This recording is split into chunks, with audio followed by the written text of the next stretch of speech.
Let's get you caught up on the latest on the coronavirus from overnight, starting with here in Indiana. Right now, we have 30 confirmed cases across 13 counties. And yesterday, Indiana lost another person to the coronavirus, bringing the total deaths to 2. So far, 159 people in Indiana have been tested, and nationally, the death toll tops 100. Also, the Pentagon announced it will give 5 million respirators and 2,000 ventilators to Health and Human Services. The White House has proposed an $850 billion stimulus package, but senators say that amount actually could approach $1 trillion. Plus, the Treasury Secretary says President Trump's instructed him to send checks to all Americans in the next 2 weeks. Now, we don't yet know the amount of those checks, but the president's requested that they be sizable. And back here at home in Indiana, Governor Eric Holcomb has recruited the Indiana National Guard to help as needed with the state's COVID-19 response. Now, he didn't exactly say what they'll be doing, but of course, once we get that information, we'll let you know. Now, this was part of that executive order he signed on Monday. Here's a reminder of what that included. It shut down all bars, nightclubs, and the dine-in part of restaurants, and delayed non-essential public meetings. It also ordered hospitals and surgery centers to cancel or postpone elective surgeries.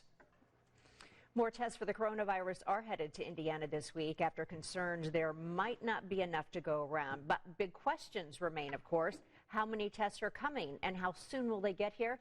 Like we said earlier, so far Indiana has only tested 159 people. 30 of them came back as confirmed cases of coronavirus.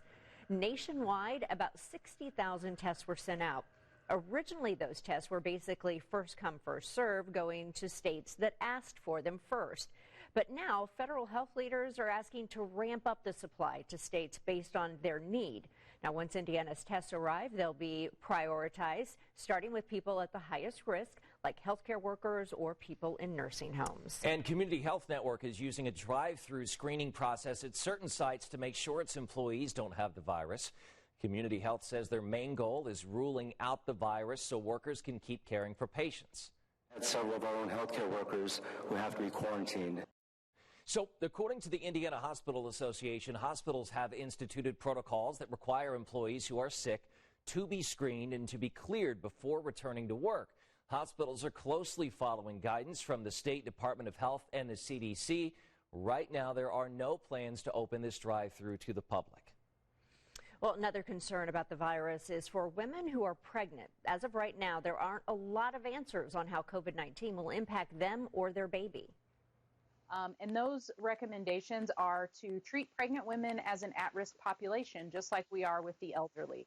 And so our pregnant patients should just be extra cautious. There aren't any specific recommendations that are different, but they should avoid any, if they don't need to work in an office or in a populated place, we're asking that they stay home just like everybody else. But good news, she does say worldwide there have been at least 9 cases of mothers with coronavirus giving birth and not passing it on to their babies. And a lot of small businesses like hair salons, nail salons, even barbershops are still grappling with whether they should shut down. It's a service some may find challenging to go without. Judy Bobbitt made the decision to stop accepting clients at her massage therapy business so she could adhere to the social distancing rule. She says there was never any directive from Indiana leaders focusing on these types of businesses where 2 people are working in close quarters. She also says closing up shop can cause financial strain on many. We can't exercise social distancing, but you also have therapists where they're wondering, where am I going to get any income from if I shut down today? Bobbitt says she came to her decision because she didn't want to unknowingly pass on the virus to anyone else. And because of the coronavirus, many schools around Indiana have decided to go to those e-learning options for the remainder of the semester. And some colleges are even canceling their in-person graduations. Purdue, Butler, and Indiana State University are all holding their commencement ceremonies now online. We do have a list of the more schools switching to e-learning on our website for you. And if you still have some questions about what's going on with the coronavirus, we have more stories at WTHR.com. Just go to WTHR.com/coronavirus.